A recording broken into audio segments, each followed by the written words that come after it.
guys, Jonathan here at Shadow Foam, and we are building this epic beastie. We've never done a DeWalt Power Tool wall, and this one is a modular power tool wall. It's pretty sick, I'm buzzing with it, and it was all done with simple tools and techniques that anybody could do at home. Let's show you how we did it.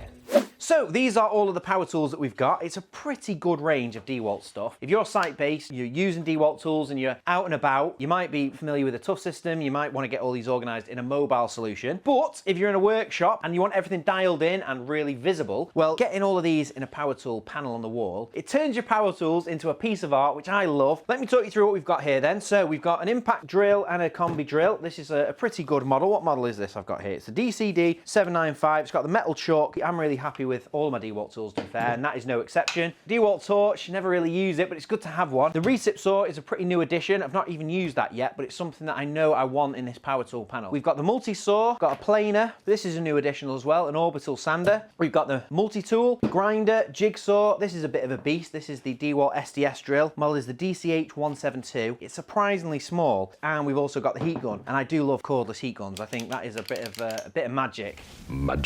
And then this is the standard circular saw from DeWalt, but this did give up the ghost on me not too long ago, which I never mind happening because it gave me the opportunity to upgrade it to a brushless model. They're both brushless, that's brushless, this is brushless. That is obviously nothing in the heat gun, that's brushless. Actually, it looks like everything is a jigsaw.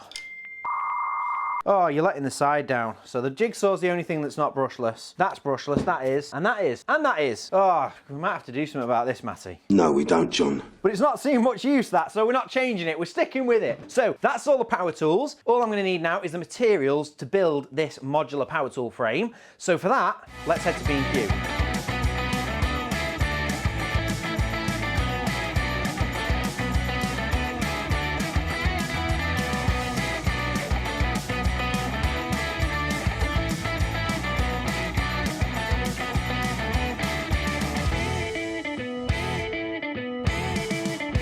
Right, so I've got everything I need from B&Q, and basically the foundation, the first piece of the puzzle is these 12mm MDF panels, because they are the same size. We're going to make the frames. I don't have to do any cutting. This is a great kind of beginner project, really, because, well, actually, I'd say this is novice, because the first level was the power tool wall panels behind me. These are IKEA picture frames. They're already made, and all we had to do with those is pin a backer on them, and then we put foam in them, dead simple, and they're all on this French Cleat Wall. So if you've not seen this build, follow that link. You can go and watch how we made this. We had a lot of people, though, who wanted us to build them from scratch, and I don't think we're quite at dovetailing and really complex joinery yet. Maybe we'll get there one day. Let me know in the comments how you would build these frames.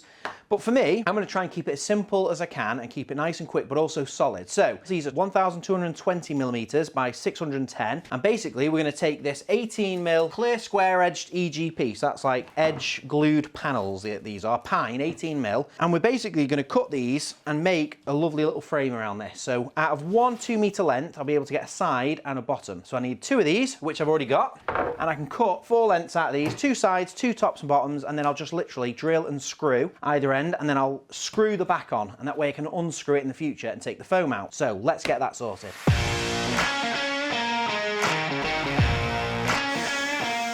Pine cones. Pine cones!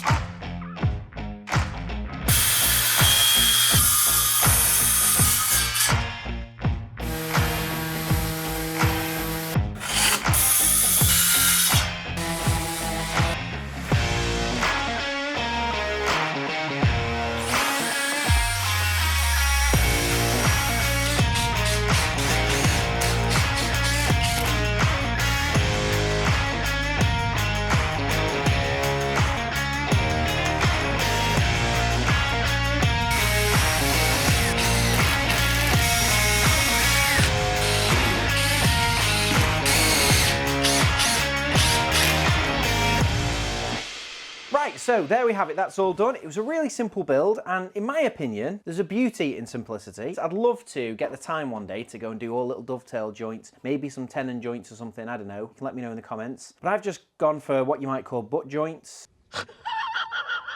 The thing is, I wasn't overly concerned because I knew I was putting a 12mm MDF backer on it, which is going to make the whole thing as solid as it's ever going to need to be. Once I put the foam in there too, and then put like a border on the front as well, this thing is far more over-engineered than it needs to be. The beauty of it is the timber that I've used. This 18mm kind of pine not only looks really good, it's just really solid. So that has come out really nicely, and the astute among you might have been wondering why I was building the thing with skill tools and not the DeWalt tools, but sadly the DeWalt tools aren't organised yet, so I can't use those. And these ones are all beautifully organised behind me. So for those of you who've already shot down to the comments and told me that I should be using the DeWalt tools, well, once they're organised in a power tool wall and they're all dialed in, I'll be doing a build with those as well, so don't worry. Next thing is fill this big old box with foam, and because I'm going to be putting like a mitered frame on the front of it, I do want the foam to come all the way to the surface. And if you're wondering why I've gone for such a deep box, it's because something like the circular saw is a really deep item. I want to cut it right in there. I want it to look flush. I think that's going to be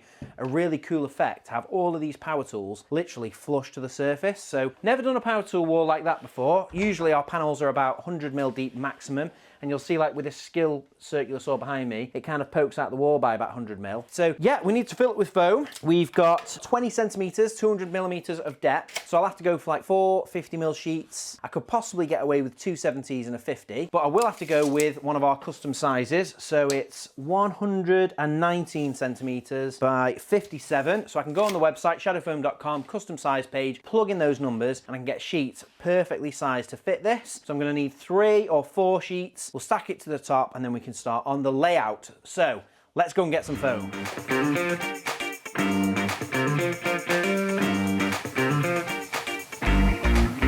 Right, so there's all the foam, 1.2 meters by 600, so these come off our custom size page. And with those in hand, let's do a layout.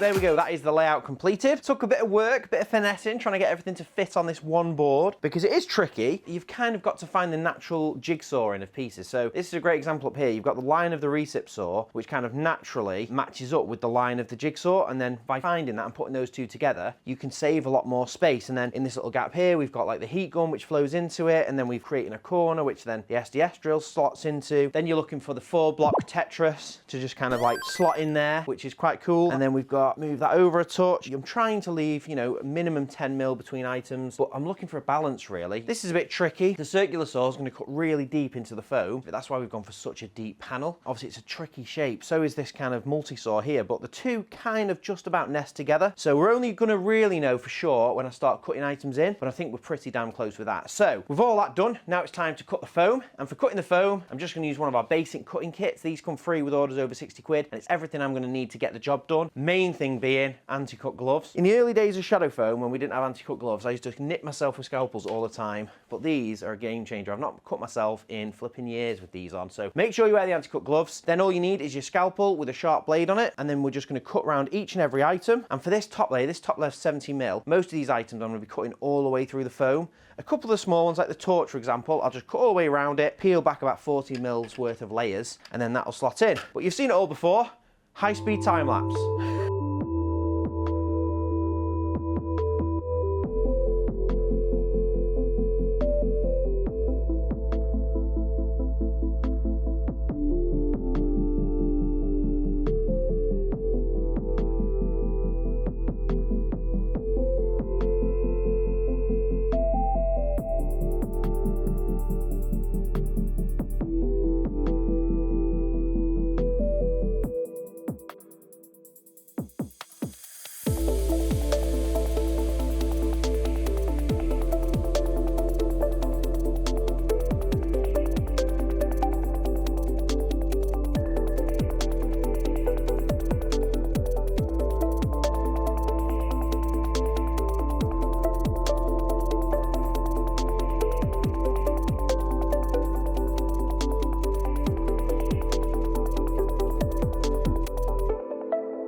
There we go, that is the first sheet all cut. I've still got a little bit of cutting to do because this is going to be stacked up on another 70 on another 50 to go in the box. So I will have to cut the circular saw in a bit deeper, I'll have to cut the sander in a bit deeper, maybe the grinder, so there's a bit more cutting to do. When it comes to this sheet, not all of the items are cut all the way through. A few of them are, so you can see this jigsaw here, it's cut all the way through, and then obviously when we stick that to the other sheet there, we'll have a nice flat finish. Something like the sander, this is quite interesting because with this one, you've got like this protrusion that's right down low, so you don't want to cut around that and have like a big gap in the top of the foam. So for something like this, what I do, I kind of line it up where I think it's going to be and then cut a hole so that that can then slot into the foam, and then once the sander's sat flush, I can then cut around the profile. And then what I've done is I've got like a return cut here, so then that can kind of just go around the corner and tuck underneath, and it just gives you a better finish. With the circular saw, that's a bit of a tricky item too, because you'll notice there's like a big protrusion there that comes out further than anything else. So for that, I kind of place it on the foam and I just try and get the scalpel in on an angle to just mark where that is. As you can see here, all the evidence of that cut is gone. It can sit in there a little bit flusher to the surface, and then I can get a more accurate cut along this straight edge here. I literally just cut it straight, and then eventually, once I've cut the back layers, it's sitting a bit deeper, this kind of like blade guard will be sat on the foam, and I can cut around that. Especially something like that, you have to cut them in multiple stages. So that is a bit more of a complicated shape, but then obviously simple items like this, we've got a multi-tool here, it's really simple, it's all flat, I can lay it on the surface, cut around it, and then just peel out the foam. So we've got a variety of techniques that have gone on here, but they've all resulted in what I think is a really nicely balanced layout. Nothing is closer than 10 mil. I've managed to fit everything in. So next thing, we'll get all of these sheets stacked up and get them in the box. And then the tools that you can see are a bit prouder, I'm going to cut them all a bit deeper into the foam so they're all nice and flush. That should give us a really good look. I'm looking forward to seeing this, to be fair. So let's get cracking.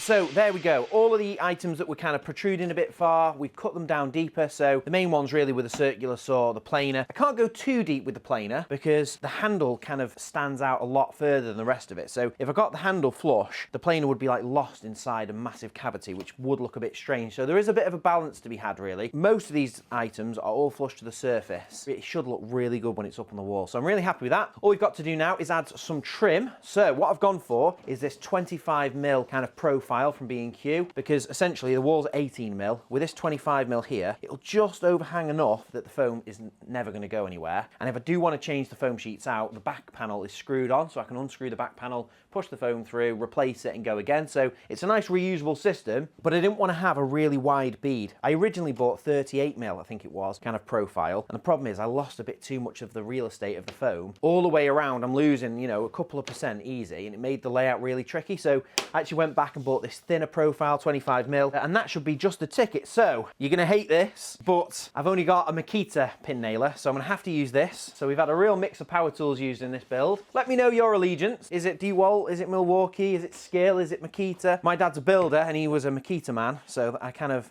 started on Makita. As a nature of this channel, it's nice to look at all different power tools, and we've kind of done builds with all of the major power tool brands now. I do really like the DeWalt stuff. I've not tried the FlexVolt batteries, but I think that's one of the next things I want to pick up. This 25 mil trim, I've just lined it up flush with this end here, and then I'm just going to pin it all the way down, and then I'll use just a little fine woodworking saw to just trim off the end. Don't even have to cut anything to length. Right, that's the first one done. Let's do the others.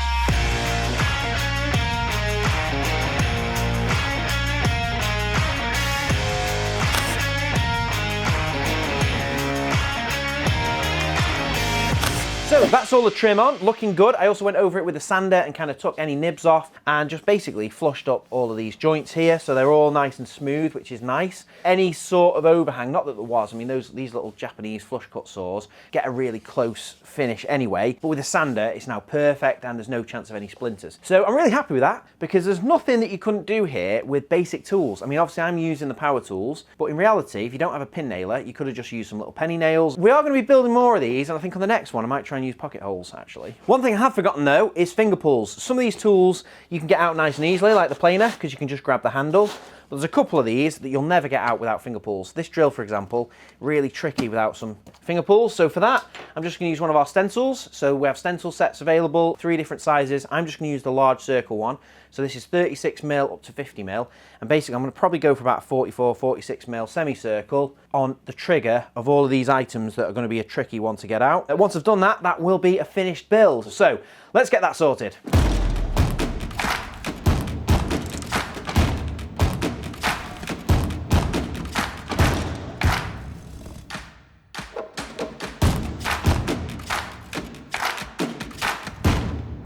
Right, so that's all of the finger pulls done, and it does weigh a ton this, but just check it out. Wow, that is heavy. I immediately regret this decision. That is heavy. Give me that. That is the build complete. And that is only a small section of what's coming. We have got a huge project planned, and this is the first piece of the puzzle. It's going to be epic. I can't wait to show you, to be honest. I want to skip ahead and have the whole build done, but this is the first piece. It starts here. So let's take it over to the new workshop. We can give you a bit of a sneak peek on what we've got planned. Can't tell you too much though, can't give the game away, but you're going to want to make sure you're subscribed and click the bell icon, because you are not going to want to miss it. You're going to want to be there as soon as we launch the next few videos in this series, because it is epic. But let's go and get it on the wall. So